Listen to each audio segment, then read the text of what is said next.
And I reported to him about one of the teachers of teaching history, Miss Shelton. That lady was not very receptive, and she used some language issues in her teaching methods. She could not say the word Negro in teaching out of her history books. She made some sort of a paraphrase of that, Negra. And I called her out on it in the classroom. I guess I was taking a chance of being disciplined for it, but I called her out on it. Did she stay there long? She stayed there, but I talked to Mr. Lee, and he changed me. He listened, and I got moved out of that class. But in speaking with other students, you know, they agreed. I knew of one other one that also agreed that language pronunciation was very demeaning. And as you know, the reference of the slang to Negro, Negra, Negro, nigger comes out of that. So, whereas we may have heard that under breath for some people in some areas or some places, for a teacher to be in a classroom before 20 students and to be so clearly, yes, so clearly to be using that. And of course I did have some issues with the textbooks. None of them were misspelling words or anything like that, but there was definitely a lack of black information within our history books.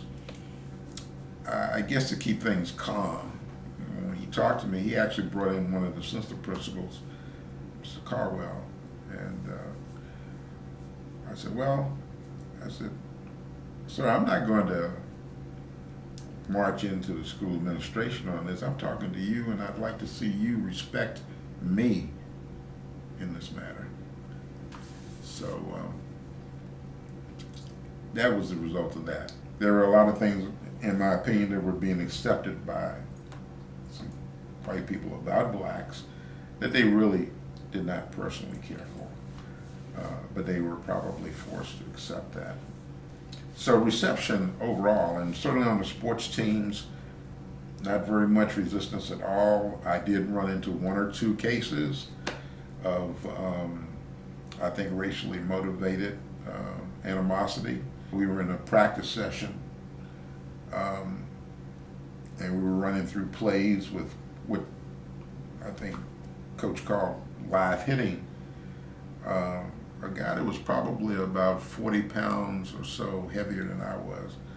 And I played a line position, and we were practicing, and the play was to run the football play, block, and so forth. I knocked the guy down in my block and put him on the ground. Everybody started to laugh at it. And I guess they were laughing because I'm so small and he's so big. So he didn't come back to the team after that.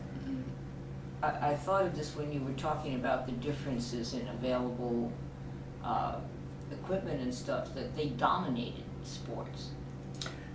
Is that true? Well, Bedford, without a lot of people knowing, had tremendous baseball players who were black. We had actually guys that were scouted by pro teams.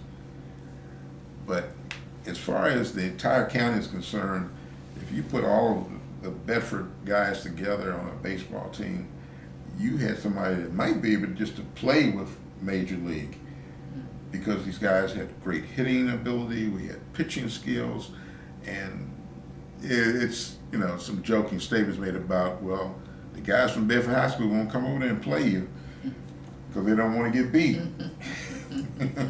There were rec leagues and that kind of thing that existed on south side of Bedford,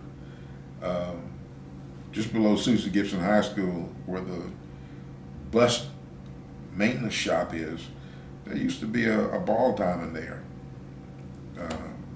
maintained by black community, and on weekends, Sundays, we had Sunday afternoon games, and teams from different areas of the county would come up and play, and very entertaining ball games. It was a different sort of training that black athletes experienced. And I think that was possibly one of my issues with going to Liberty. I had been trained differently in football at Susie Gibson, and when I arrived at Liberty, I had that training in my mind, and I exhibited it, and it was a little different from what the guys were used to out there. We basically were trained in the black community with our coaches. Your head is the most portion of your body, so use it with a helmet. And I learned to do that. So I hit a lot of guys with my helmet and knocked them down. But it's just a difference in the style of how we do things. And when you blend it together, good players are going to be good players. The last graduating class for Susie Gibson was 1970. Actually, the same year that I graduated from Liberty. And that school, I believe that the tenure of the school was 16 years. Short-lived, but it's what made it probably one of the historically recognized schools, along with Central High School in Amherst. They were the last two all-black schools to close in the state of Virginia due to integration.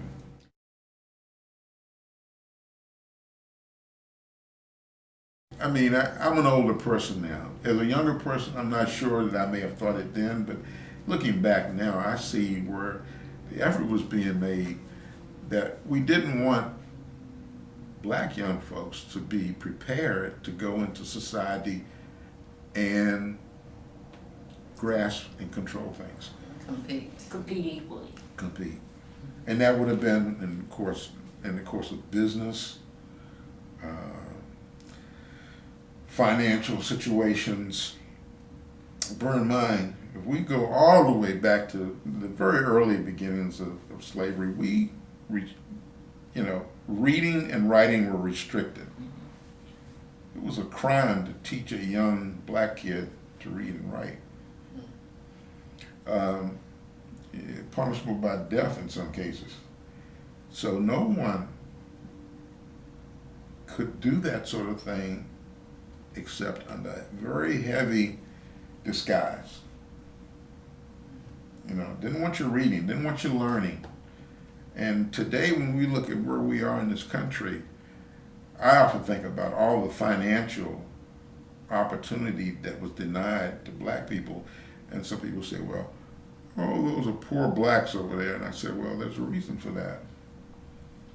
If you don't let me learn and take advantage of what's available in the country from a standpoint of education and training, how am I supposed to become independent? How am I supposed to become financially independent? They didn't want us to own businesses. They didn't want us to start businesses. If you have a business, you're on a sort of a trajectory to do more, and that was dangerous, considered dangerous in our community. We have some outstanding people that, of course, didn't rose above that sort of thing. One of our local doctors, Dr. G.L. Pogue, was a doctor in Bedford. He actually had his own office and drugstore uptown. He was a formulary who actually mixed a lot of the treatment drugs, especially things for topical sort of applications. He did that on his own. And a lot of people don't believe it, but he was prominently located on Bridge Street. I think it was approximately where the old D. Reynolds store was. Wow. He had his office. Right downtown. Right downtown. He provided the land for Susie Gibson. There was a definite effort, I think, to suppress advancement of blacks, not only in Bedford. It's not unique to Bedford. That was all over the South. That's even going on now in the South, for that matter. This whole thing about voting rights, contemporary speaking, voting rights and this sort of thing is to keep people of color from coming into political power. And limit it, certainly. But that was my experience in Bedford. It's been noted that Bedford County actually had a significant population of slaves. So when slavery ended, there were a significant number of black slaves in this county at the time. Certainly the case also with parts of Lynchburg. When we look at their history and Bedford's history, in 1875, there was a black representative on Lynchburg Council. Lynchburg was a depot for shipping on the James River. Right. People from all over nearby areas brought their wares to Lynchburg to be shipped out on the tow boats to go down the James River, tobacco, other types of products. And so the warehousing project there had a concentration of black folks there also. Lynchburg looks a little different from some of the areas of Virginia for that reason. Bedford has a rich history. And I'd like to see it not be forgotten, but we're still in the mode of discovery, actually.